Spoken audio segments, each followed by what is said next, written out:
সূরা মুমিনুন আয়াত 51। আল্লাহ সুবহানাহু ওয়া তাআলা বলেন, হে রাসূলগণ, তোমরা হালাল বস্তু থেকে আহার গ্রহণ করো এবং আল্লাহ সুবহানাহু ওয়া তাআলা তোমাদের কর্ম সম্পর্কে সম্যক অবগত। আল্লাহ সুবহানাহু ওয়া তাআলা এখানে বলতেছেন যে আগে হালাল খাও, এরপর আমাকে ডাকো।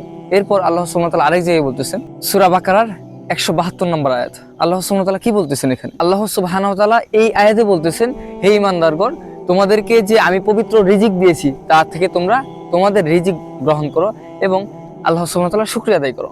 রাসূলুল্লাহ সাল্লাল্লাহু আলাইহি ওয়াসাল্লাম এক ব্যক্তি সম্পর্কে ভয়ঙ্কর তথ্য দিয়েছেন। তিনি বললেন যে এক ব্যক্তি প্রচুর দোয়া করে, কিন্তু তার খাদ্য হারাম, তার পানীয় হারাম, তার বস্ত্র হারাম।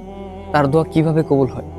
আমি হাদিসটা পুরো অবাক হয়ে গেলাম। হাদিসটা আছে হলো আপনার সহিহ মুসলিমের 1015 নম্বর হাদিস। আমি এই হাদিসটা পড়ে অবাক হয়ে গেলাম।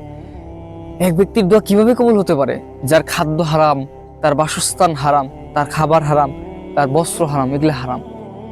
সহিহ মুসলিমের 1015 নম্বর হাদিস। আমি অবাক হয়ে গেলাম যে রাসূলুল্লাহ সাল্লাল্লাহু আলাইহি ওয়াসাল্লাম এখানে কি বলছেন। আমাদেরকে সর্বপ্রথম আগে খাদ্য হালাল করতে হবে, এরপর বস্ত্র হালাল করতে হবে, পানীয় হালাল করতে হবে, এরপর আল্লাহ সুবহানাহু ওয়া তাআলার ইবাদত করতে হবে। তাহলে তিনি আমাদেরকে মাফ করে দেবেন। আল্লাহ সুবহানাহু ওয়া তাআলা আমাদেরকে এই কথাগুলো বোঝার তৌফিক দান করুন। আমিন।